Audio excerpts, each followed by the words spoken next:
House Majority Whip joins us now. Congressman, always good to see you. Walk our audience through the night as you see it playing out. Is there more drama to come? Well, I don't know what you define as drama, but we got human beings involved, so I'm sure there's going to be some at some point.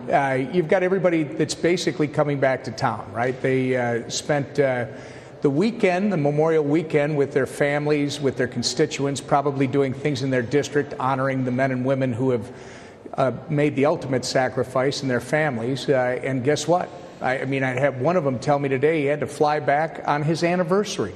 So I'm sure people will be in a great mood as they come back this evening. And we're going to have some votes about 6:30 this evening, and then we'll have a conference.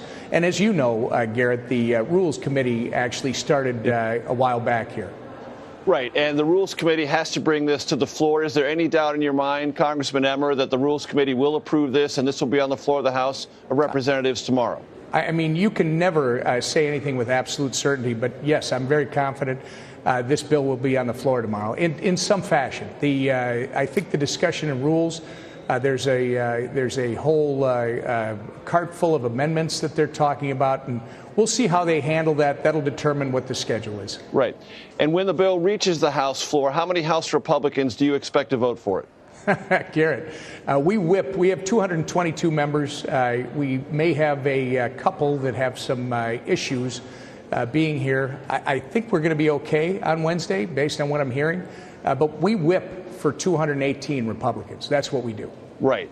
The range I've heard is 160 to 170, and then the rest being provided by the House Democratic Caucus. Does that sound about right to you? Yeah, listen, I don't know who's doing your whipping, but we do our own, and again, we whip to 218. That's what we're shooting for. I see. All right. So in that process, Wesley Hart of Texas and Nancy Mace of South Carolina said they're leaning no. Do you believe they'll end up no? Well, you don't know. I mean, I think these are two great members. They clearly have some questions about what it's about. I mean, we're talking about a $2.1 trillion cut.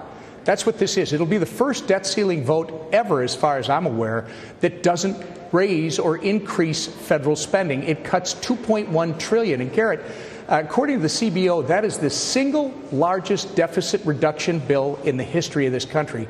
I think that's something that all Republicans should be supporting. But they're not. Chip Roy, a member of your conference, said this bill will tear the GOP conference asunder. What do you say to that? I love Chip.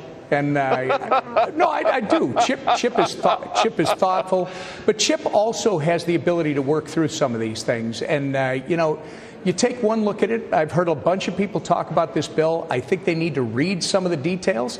Again, I respect them to do what they think is right, but we've seen this before, Garrett, where we have members, and I think the emotions are running high, not just because everybody just got done with a holiday weekend to celebrate, Americans and their families who made the ultimate sacrifice for our freedom. But it's also because we've been sitting here for 100 days plus while Joe Biden did absolutely nothing. And after Republicans did the only reasonable thing by passing a good solution, guess what? He twiddled his thumbs and went to Japan and did all this other stuff.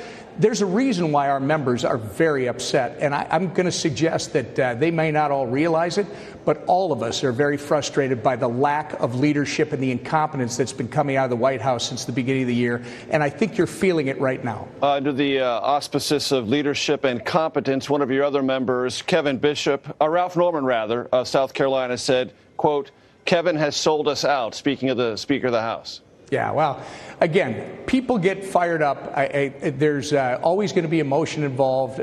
We're human beings.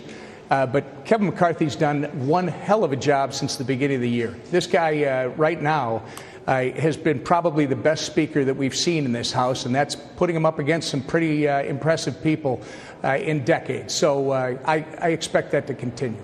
And what would you say, Congressman Emmer, about the possibility in the near term, meaning in the next couple of weeks or maybe the next couple of months, of a motion to vacate the speakership? Because some of your members are already talking about that. Yeah, well, I don't know if they are. I think I heard somebody say everything's on the table, and that might be one of the things they were talking about. No, I do not see that. I see us being unified going forward. And by the way, the beauty of it is we don't all have to agree. We just got to understand that you run to win, you win to govern. Republicans are the only ones who have been doing that for the last 5 months plus now. I expect that to continue. And where would you expect Jim Jordan, the chairman of the House Judiciary Committee, to be when this vote is held on final passage? I expect him to be on the floor, not to be a smart aleck, but I do. You know what I'm driving at. I do. He will be a yes. I mean, Jim Jordan has been an outspoken supporter. Again, it's a $2.1 trillion cut.